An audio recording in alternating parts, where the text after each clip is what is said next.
time, I would like to call the order of the Hardin County Board of Education meeting. And if you would, we'll stand and say the pledge to the flag. I pledge allegiance to the flag of the United States of America and to the republic for which it stands, one nation, under God, indivisible, with liberty and justice for all.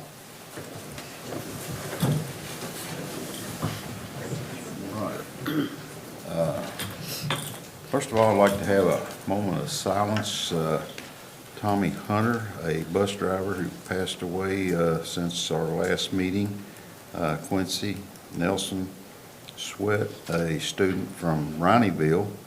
And Wayne Carrick, our custodian here at the board office. He was the only one that I've known since I've been the 16 years on the board. And so let's have a moment of silence for those folks.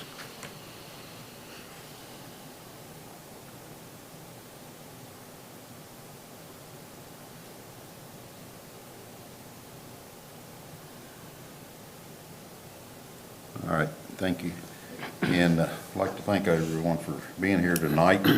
I understand there's several individuals out here that's working on their prospective teacher degree, and they're here to gather some time or hours that's required for them to get their certificates. So thank you all for being here.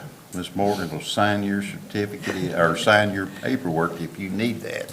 Only if you agree to apply in the It's sad district. that you have to, it's sad that you have to be sent to one of these board meetings to get that, but we do appreciate our principals and teachers for being here. Absolutely. Don, you got the board commitments up there somewhere over here? Going right in front Right of you. there. To improve our effectiveness, the Hardin County Board of Education commits to keep children first, listen, be prepared, be professional, demonstrate financial stewardship, represent the entire district and support district goals, and support board decisions. All right, thank you. And I guess next is recognitions by Mr. John Wright. Yes, sir, Mr. Chairman. You have just one resolution in front of you this evening. It's our HCS Better Together Awards. We have some wonderful folks and a group that we're going to recognize this evening. So if you'll pass that resolution, Mr. Chairman, we'll get started. All right, do I hear a motion? I move that we pass the resolution of recognition for the Hardin County Schools Better Together Award. I'll second the motion. All in favor, signify by saying aye. Aye. Opposed? Motion carries. Hazel and her gang, please come to the front, please. This is Miss Molly Hazel. She is the sponsor, Mr. Chairman, of the East Hardin Middle School Beta Club, and she has some students with her officers with her tonight. The Beta Club has launched a multifaceted outreach project that will benefit the students of Hindman Elementary in Knott County. Hindman is among those schools that was hardest hit by the floods in eastern Kentucky, and members of the East Hardin Beta Club have become pen pals with Beta Club students there. East Hardin students are collecting school supply donations and will deliver them to Hindman next month. The East Hardin Beta Club is also taking donations to pay for Hindman's Beta Club to attend the state Beta Convention in Lexington in January. And you may wonder why they're doing that. It's certainly a challenge for that school to do that, even without the floodwaters. But now those resources are certainly limited, and so Ms. Hazel and her officers saw a need to do that, so that's something that they are doing. So that is something the Hindman has never done before. They've never gone to a state Beta convention, but they will this year if Ms. Hazel and her team raise the money, and I know they're close. So Ms. Johnson or someone, if you want to give Ms. Hazel or Ms. Barnes, Ms. Hazel and her officers that plaque, and let's give them a round of applause as well, please.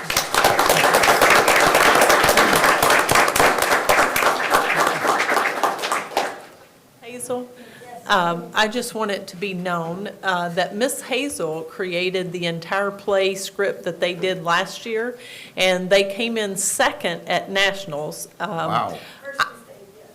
First in state, but second in nationals. Now, I want you to know that there is a thought out there that maybe that the team that won only won because they had home field advantage. Most individuals would agree that East Hardin most definitely should have won that award overall. So thank you, Ms. Hazel. We're going to stay with East Hardin, Mr. Chairman, and ask Ms. Cheryl Pyle to come forward. Cheryl is here. Cheryl is a special education teacher for us at East Hardin, and she leads a low-incidence classroom, and that means her students have severe learning disabilities. This year has certainly been particularly challenging. Is that a fair assessment, Ms. Pyle? However, Ms. Pyle overlooks those challenges when it comes to helping her students. One of her students had to overcome an obstacle each day to get to school. The school bus cannot make it to the student's home because of overgrown foliage in the driveway at this child's home. This child's mother did not have a way to trim the foliage herself. The student also has difficulties handling transitions, therefore bringing to the end of the road, only to be put on to make a transition out of the car into a bus again would have certainly been challenging for this special needs student. So Mrs. Pyle, with the assistance of her husband, who is here tonight, he should probably be up here as well, they went to the child's home on their own time and used their own equipment to trim the foliage at this home. So the bus can now get to that student's door and pick up that student at the door, and that's one less transition for this student. Hardin County Schools is very thankful for Mrs. Pyle and the level of care she gives all of her students on a daily basis to ensure all of their needs are met. Thank you so much. We appreciate you. Thank you. At the end of last month, I think just a few minutes after the end of last month's board meeting, Mr. Chairman, Ms. Nichols says, how do I nominate Mrs. Pyle for that award? Very easy. Absolutely, very easy, very easy. So, Ms. Lauren Hales, come on up, Ms. Hales. Ms. Hales, when I asked, I said, how many people are with your project? And she said, her. So, Ms. Hales is the Radcliffe Literacy Project, and I know that she works so hard and has a passion to offer as many opportunities for children to be exposed to literacy and to put books in the hands of children in northern Hardin County as possible. She has worked with the community to increase the number of little free libraries in Radcliffe, and she constantly and consistently checks the libraries to make sure they are stocked with books and makes repairs to them if needed. She works with many Radcliffe organizations to offer free children's books at all festivals and community meetings. We appreciate you. Thank you so much. Thank you.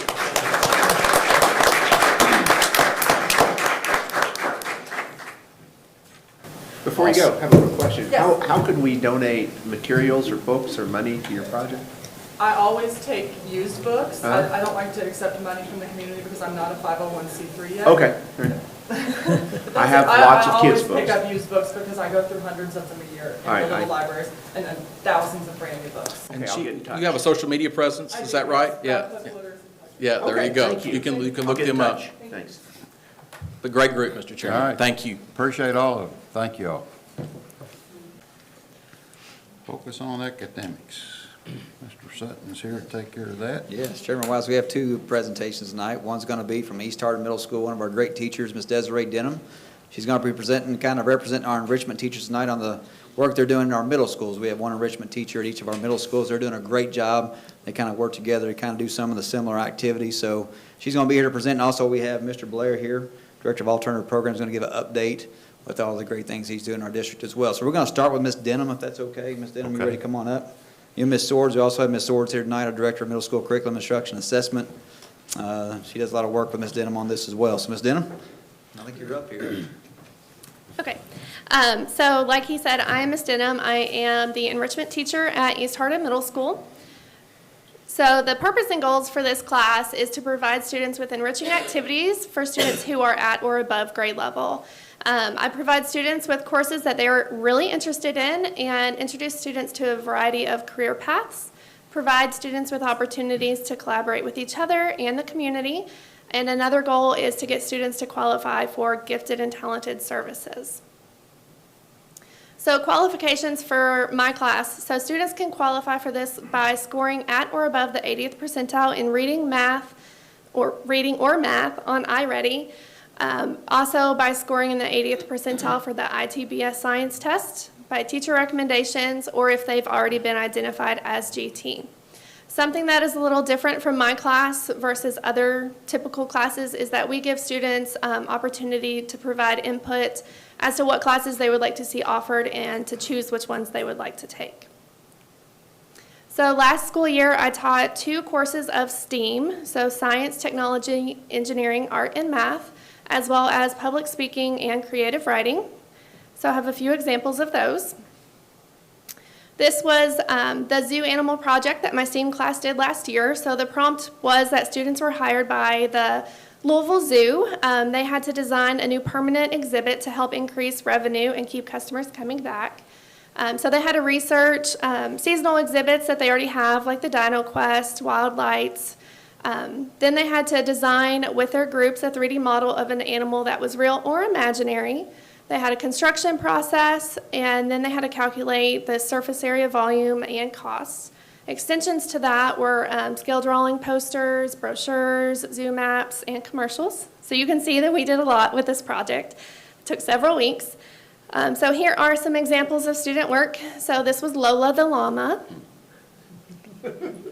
This was Flippy the frog, and you can also see a little sketch in the top right corner of Flippy, and while he was in progress.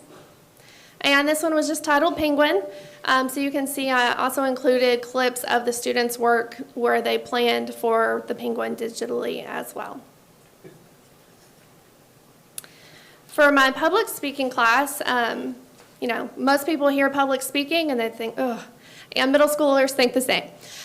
So to win them over, I told them that we were going to start by celebrating Disney World, which of course they all were very excited about that. So their persuasive speech last year had to do with celebrating Disney's 50th anniversary. And in celebration of that, we actually retired Mickey and Minnie Mouse. So the students had to write a persuasive speech as to who the new mascot should be. So they had to research, they had to know character analysis of why those mascots should be the replacements. They also spent time using various technology like Canva, different graphic design so that they could create a new logo and slogan. At the end, we voted in each, this is some student work, we voted in each class for the best overall persuasive speech. And then we included our school community by sending out all of the logos and slogans. And we voted for best overall, and the students were awarded for that as well.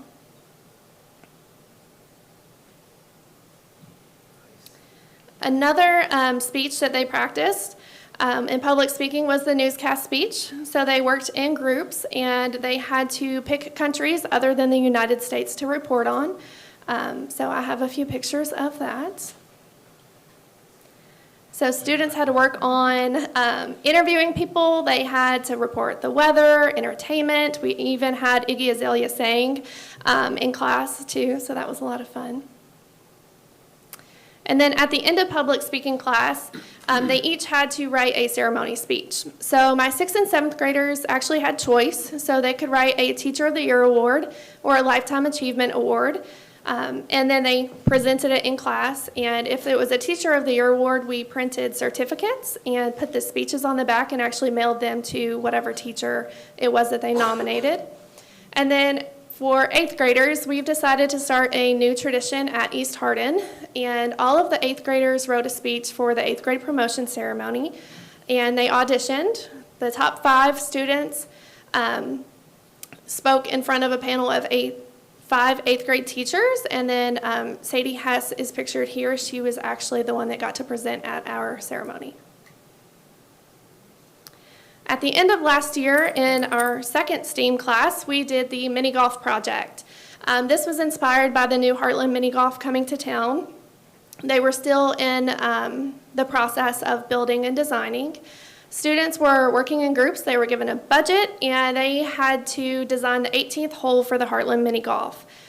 During this project, they learned about budgeting, financing, architectural design, and construction, as well as collaborating with each other. Here are some examples of student work. So the ones you see on the tabletops were actually table size for 6th and 7th grade, and the 8th graders got to do larger ones. So this was Romeo and Juliet. They all had to have a theme. They all had to have a certain number of obstacles. This one was the food court.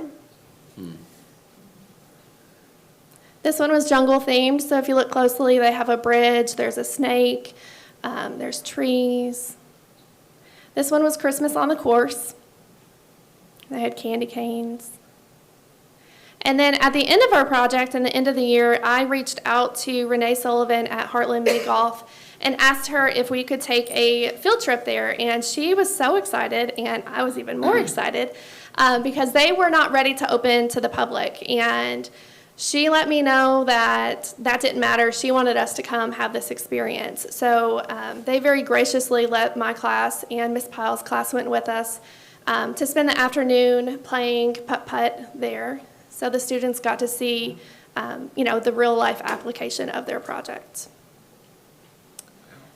So this year, I'm teaching Lego robotics currently. Then I will teach journalism, space, and marketing. So in Lego robotics, students are working in small groups to complete missions. They'll have to design the robots and code them to solve problems that astronauts might experience in space. We will also have a district-wide competition for that. Next quarter, we are doing journalism. Miss Hobbs' Gifted and Talented class has actually already started on that this quarter, and next quarter my students will take over. And we have partnered with the Meade County Messenger, and Chad Hobbs has been working with us. And there's actually, some of our students have been published in the Meade County Messenger as well. Third quarter, I'm going to be teaching a space class, and we will explore space using the curriculum provided by the STEM Space Club teacher grant that I actually just found out last week that I got. Yay. Yeah. And the last quarter is going to be a marketing class, so we will explore both traditional and digital forms of marketing. I have 2 community partners so far. Paloma Culver of Cultivated Culver, she works on party planning, graphic design, social media, and ads and things of that nature. She has said that she will come in and teach my kids how to do some of the graphic designs that she does. And then I plan on having my kids shoot commercials, and I have also spoken with HCEC-TV about that as well. And that is just a little bit about my enrichment class.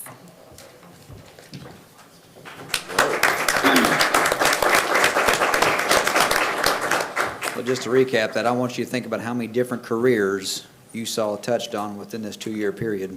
So we talk about our project-based learning, when you talk about student choice, when we talk about student engagement, this enrichment course is something we need to look at investing in.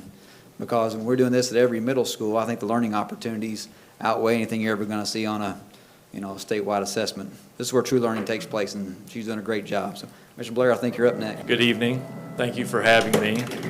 My name is Wes Blair, and I'm currently in my 8th year as serving the Director of Alternative Programs for Hardin County Schools. I will try to keep this update as brief as I can. We have a lot of programs and services that we offer and provide, 12 total. Each of them are unique and different due to the type of setting and the unique circumstances that these children are in. All of our staff try to meet the students where they are at while providing the best education and learning experiences as possible. Within these programs, we employ a lot of people, okay, to provide that quality of education. We have certified teachers, we have regular education teachers, special education teachers, we have instructional assistants, we have school psychologists that are assigned to these programs. We even have office managers that help with purchase orders, budgeting, and a lot of different things, okay? So all that to say is that our alternative programs basically need the same type of resources that the regular A1 schools need, and so it takes a lot to run these efficiently. I have a total of 39 employees that are staffed within our programs, and that does not include Dr. King's staff at College View campus. I have a total of 5 staff who I want to point out who I directly supervise that were previously retirees of Hardin County Schools, but they have come back. I know it says a lot about kind of the need and some of the shortages, but I also think it says a lot about Hardin County Schools and the fact that they want to come back and work, and it says a lot about them and then how important our programs and students are to a lot of people. So I appreciate them and their services. In the few minutes that I do have, I would like to use the opportunity just to provide an overview, kind of tell you where we're at with some of the types of programs and services, maybe some trends that we're seeing. Let's talk about the home hospital program first. So that is for students who have a medical diagnosis that is preventing them from attending school. That is a state program, so it follows state guidelines. We follow all the state law and our processes and procedures for admissions. Those can be acute stays or those can be long-term. Long-term, obviously, we have students with cancer, a lot of other things that are very serious, blood disorders, autoimmune disorders, and then obviously things like mono and a bone break, a minor surgery, and things like that. And so what we basically do is we coordinate that program out of central office, and Miss Lisa Brown does a whole lot to assist us in that because there's a lot of paperwork that is involved. We contract teachers out who provide 2 hours of tutorial services per every 5 instructional school days until that student can return. Okay, and that helps the parents out with doctor's notes and excuses, and then we have that liaison for that family between them and the homeschool who still remains their school during that time. We typically have anywhere from 30 to 60 students serviced in the district at a time. Obviously that varies, but we have had a lot of good success stories. We've had a lot of sad stories as well within this program, but we've had a lot of dedicated staff who have made a big difference, and we've gotten several students graduated because of it. So, very good program. Hardin County High School, first and foremost, that is a dropout prevention program for 4th and 5th year seniors who are at risk for not graduating at one of our high schools. That's why it was started, and that is its main primary objective. The Kentucky Department of Education requires a minimum of 22 credits based on a specific formula in order to get a high school diploma. And all 3 of our local high schools, North, Central, and John, they raised the bar a little higher than that to 26 credits of a specific formula. So in essence, that's why we have Hardin County High. For that kid that may not make the 26, but if KDE says they can have 22, then that's what we have. We use credit recovery curriculum for that, Apex and Edgenuity, that's purchased by the district. It's performance-based learning, content mastery. You work as you go. And so in other words, it doesn't put time restraints on students. They can work at their own pace, and a lot of them can finish earlier that way. Since that time, and I want to say in 2013-14, I want to bring this up, that was the first year that Hardin County High hit 100 graduates, okay? So that's 8 years ago. Since that time, we've been seeing a lot more students who are struggling just in the A1 regular high school setting. A lot of different things to that, right? We're seeing a lot of anxiety, some depression, some other mental health related issues with students. Also just a lot of home life situations that are presenting obstacles for these kids. And also compulsory attendance and the dropout age raised to 18 back in 2016. So there's a lot of things that happen with that. But I wanted to let the Board of Education know tonight that the past 2 school years, Hardin County High has produced over 200 graduates, both setting records back to back. So it's a very successful program. And like I said, we've been able to, I think, save a lot of kids. The program collaborates with Cumberland Healthcare Therapy Service that are on site at College U campus, which I think for quite a few of our students that really helps with them. And that's something that the parents like to hear too, as well. We now have 2 graduation ceremonies instead of 1, so we hold one in December and in May, again due to the increase of our graduates, and so that's been going really well. Another program that we have, people don't hear about it too much, it's called eSchool, and really what it is, it's a virtual Hardin County High platform. And really what it is, it's for 18 to 21-year-olds, so adult educational guardians, right? The kids who are of age that could drop out. And a lot of those kids that come to me for that, they're working on their own. Maybe they've been kicked out of their home. They may have a child. And so basically they're going to drop out unless this type of service is offered. And that's what we do.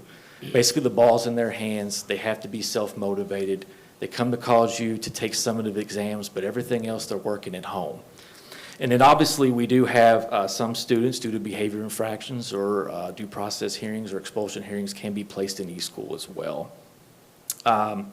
Last year we also had a record of that. We had 55 graduates graduate from our eSchool program.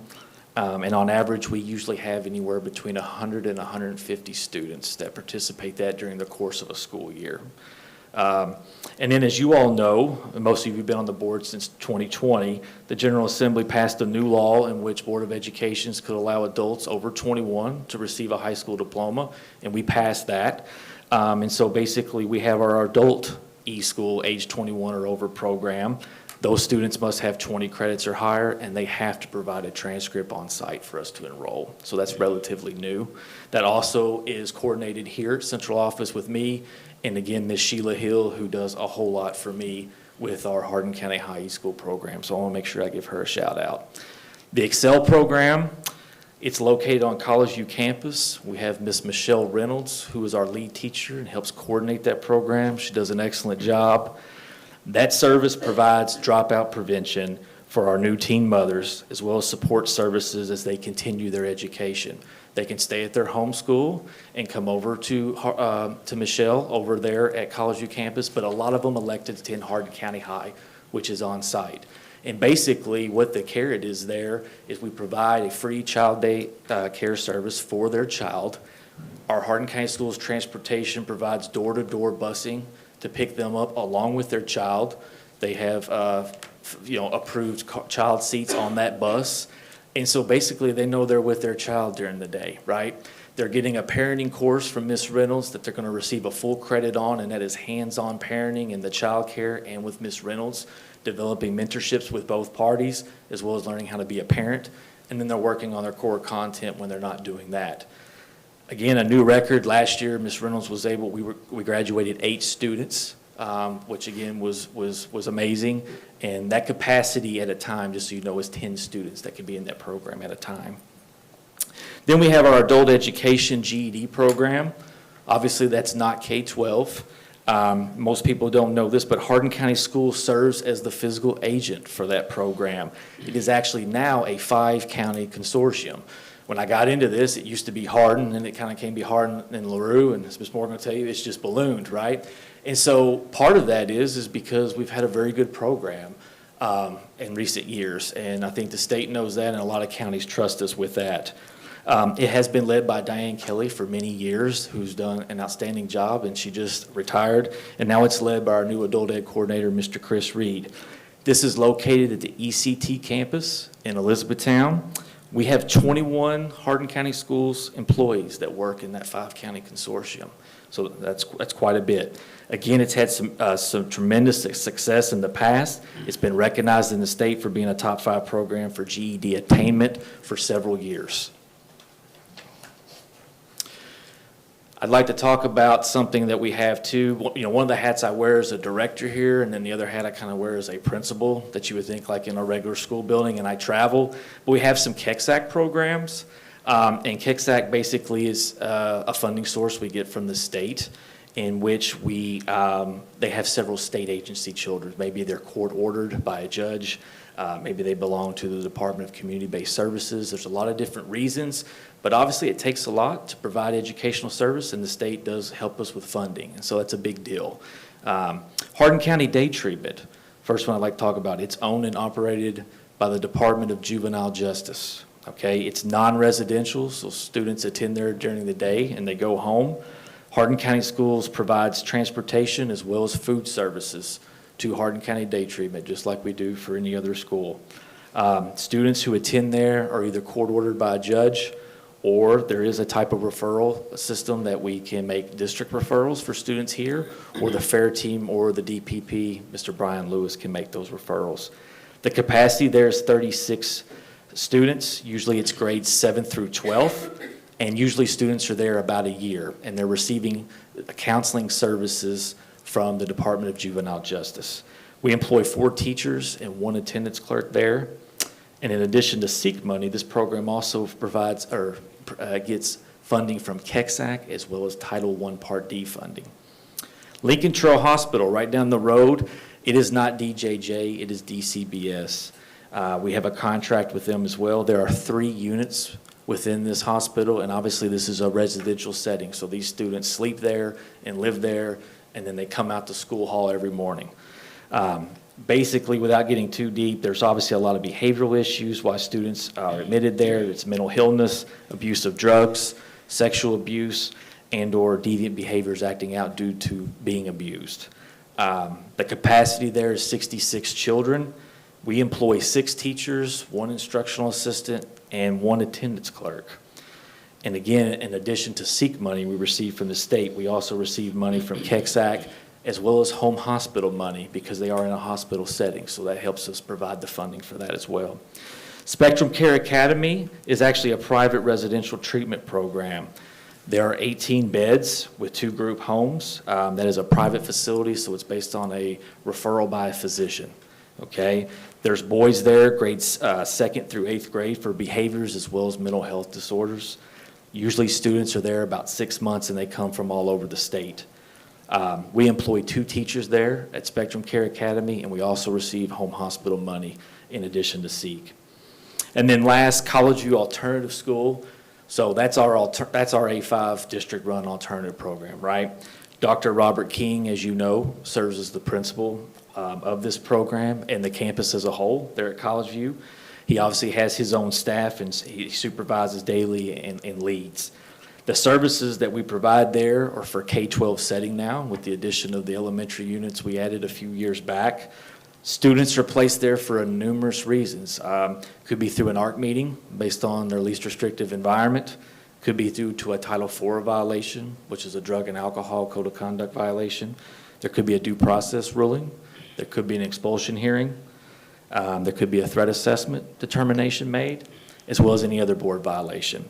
My specific role for College View is I work with the A1 admin teams on any regular education referral and make sure that it meets the parameters of our board policy before approving it. I want to end by saying a special thanks to all of our staff and our alternative programs who really make this work. Everything that I just kind of gave you a glimpse of, there's a lot of moving parts, a lot going on, but it's the staff. They do what's best for students every day, despite, I know, several challenges and obstacles that can be present. They are the boots on the ground, and they do a tremendous job. I'd also like to recognize Ms. Shiloh Horton, who I think you all probably know. She works in the superintendent's office, but I share her with Ms. Morgan, and she is that office manager for me. So she does a whole lot behind the scenes for not only myself, but our staff. I'm not even going to list all those responsibilities, but she is a whole part of what I just talked about, and she does a really good job. And then last, I'd like to thank our superintendent, Ms. Morgan, obviously the Board of Education, both present and past. I've been doing this for 8 years, and everybody has always supported these programs. And that is so crucial and essential to us being able to provide the best service and quality of education that we can. So I greatly appreciate that. Thank you. Wow. Thank you. Thank you. The general public don't have a clue what Hardin County Schools offers. I mean, it's, until you're here, it's just, or a teacher in the system, it's hard to understand. It's tremendous. We appreciate it.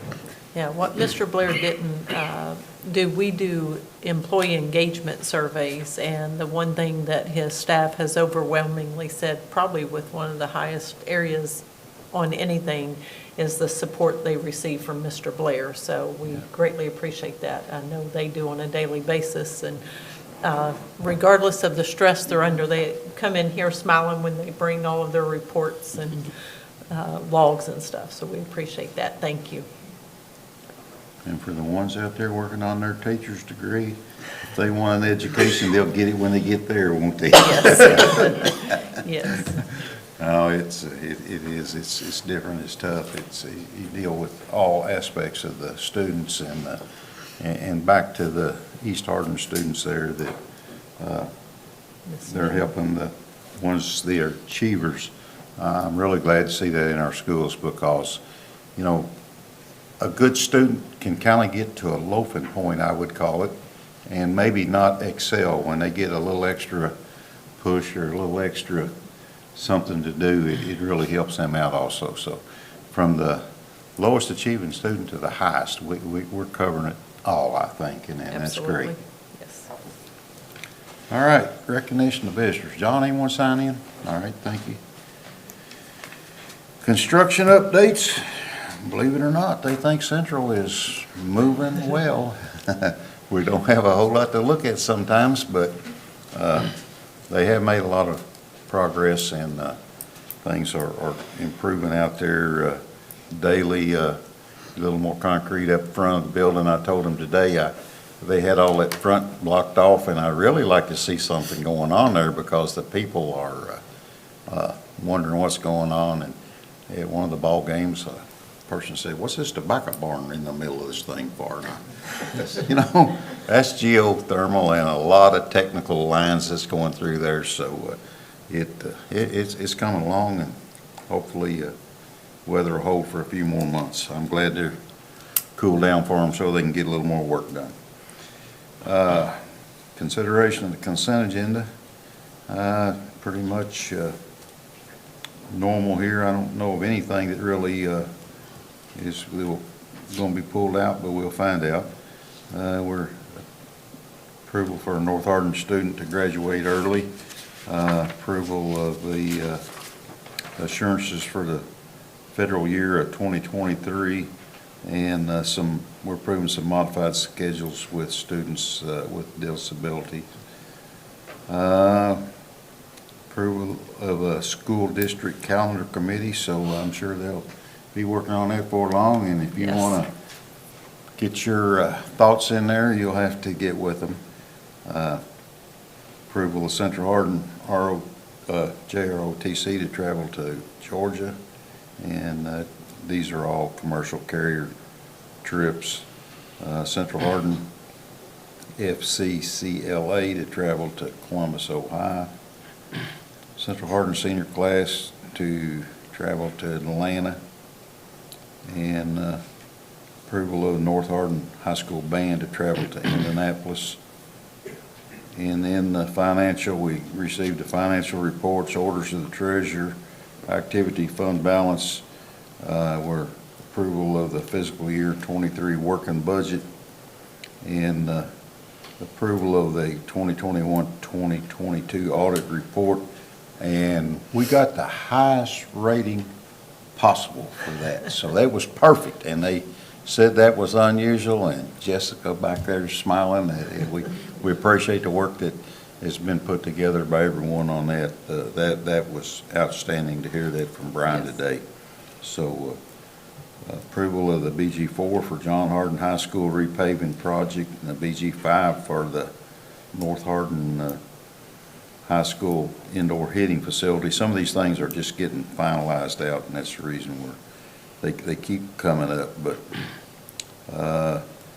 approval of change order 18 through 33 for Central Hardin renovation project, and change order 69 for the East Hardin Middle School project. We're getting really up there in high numbers on it at East Hardin, but we about got it complete, I think. So approval of a HVAC bid for Woodland Elementary, and we're approving architect contract with JRA for a new West Hardin Middle School project. So we are moving forward on that.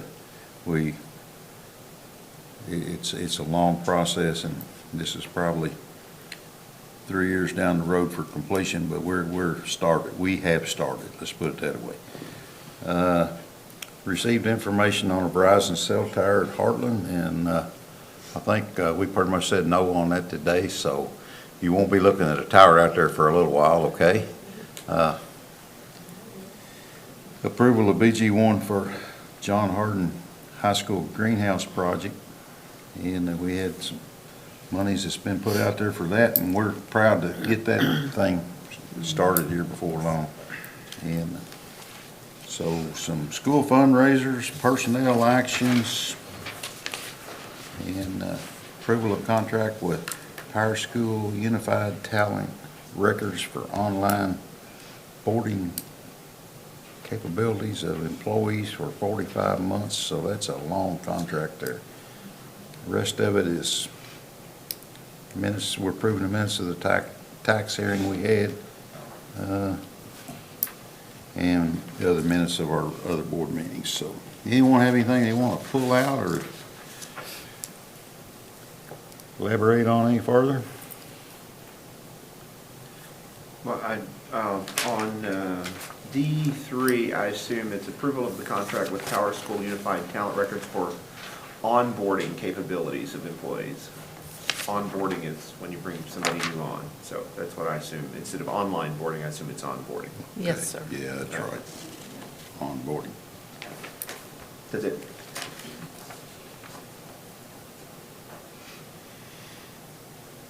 All right, anything else? I would just like to,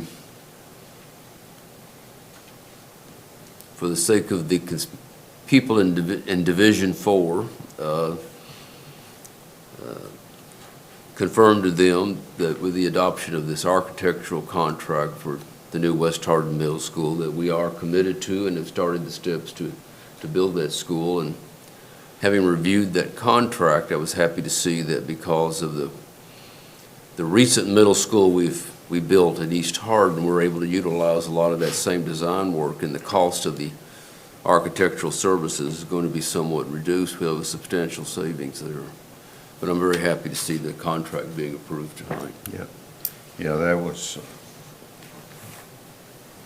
probably about a 40% savings, I think, maybe there, if we're able to use that facility on the site that we select, and we're still working on that process. But that will be, this has been done before in the county, I think, Creekside, Heartland, and seemed like there was one other school sort of on that same design. But anytime we can use some of the design, it helps with the cost of drawings and so forth. So I don't think we'll have any of the bids come in as low as those first ones were, because they seem like they just keep going up. But anyway, we're trying to save all we can.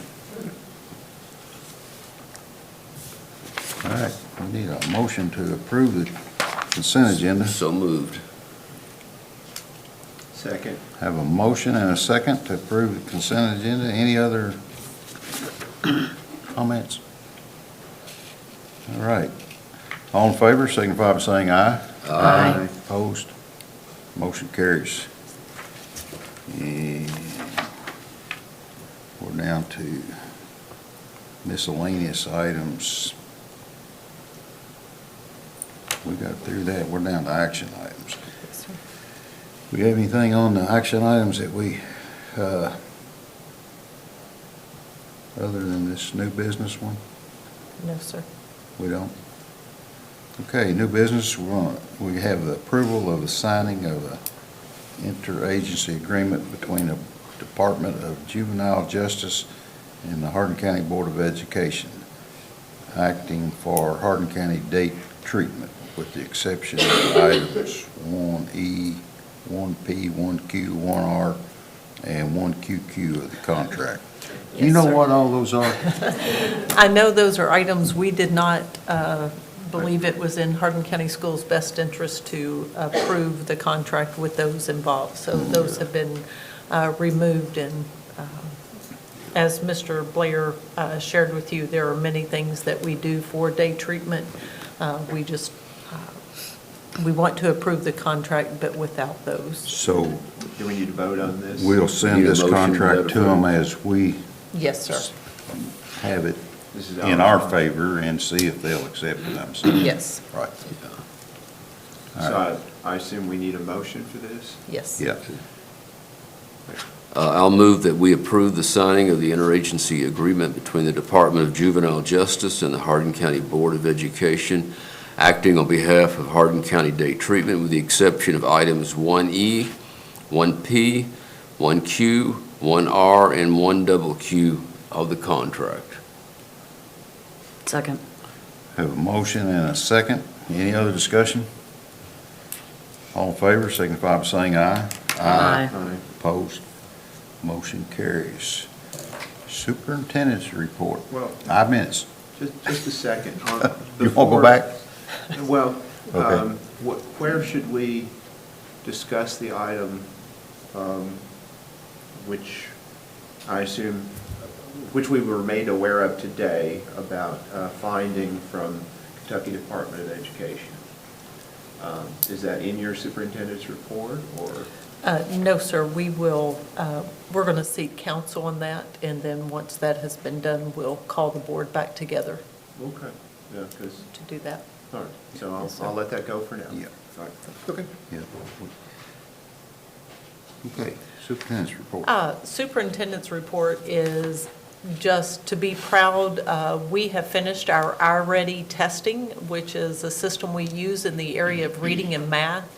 In every area, we remained or increased the percent of students who are beginning the year on grade level compared to last year and after the pandemic. I really believe our teachers, the instruction they gave to our students last year, with the exception of one area, and that exception is kindergarten. In both areas, the percent of kids coming to us ready and on grade level was reduced by 3%. And in looking also at the number of students who qualify for speech that are coming into our schools, that number is continuing to increase. So I want to use this as a public message of the necessity and request for anyone who has time, energy to spend with young children. We need people, individuals reading to those young people. We need them asking those children questions.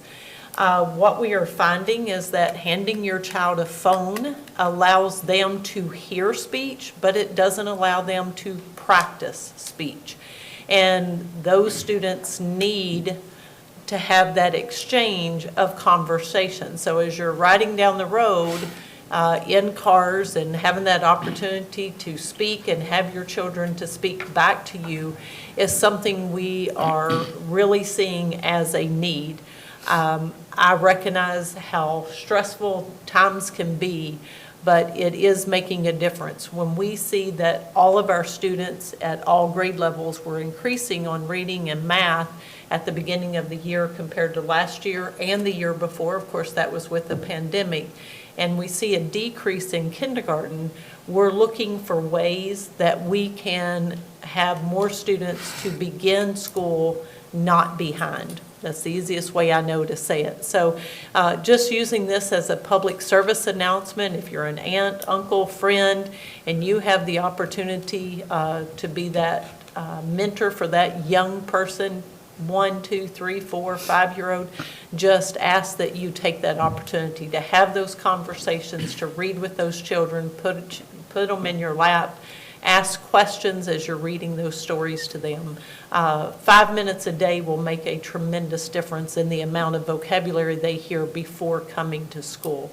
But again, I want to commend our teachers and our staff and families who have worked hard so that we are beginning with a greater increase at all grade levels in reading and math, first grade through 9th, but would just really like to see that increase with our kindergarten students this year. And just that interactions will have the highest impact on those students.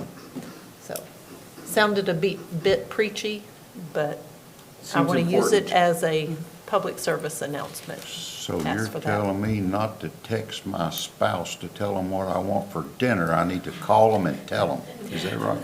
And listen to their response, yes. Oh, she knows how to speak. That is a serious problem, really It it is. is, and I don't think people realize it, you know, there's no communication there, and it's great. I'll probably be in trouble for that too. Yeah, probably. It'll be the first time. All right, we don't need another executive session tonight, I don't think, do we? No, We had sir. a short one today. Board calendar, a couple of mistakes on there if you're looking at the printout, October the 19th will be our regular lunch board meeting, and also October the 19th will be our regular evening board meeting. We've got a KSBA regional meeting that was in conflict with our regular Thursday, so we're moving up one day on that. And I think Casey's already sent out information to get your agenda items in early. I think that's about enough. We've kept these students here long enough. They're anxious to Probably get their ready to go. paperwork signed and moved. So I have a motion. We're good to go. I move that we adjourn the meeting. Second. Have a motion in 2 seconds. All right, all in favor signify by saying aye. Aye. Opposed? Motion carries. Thank y'all for coming. Have a safe trip home.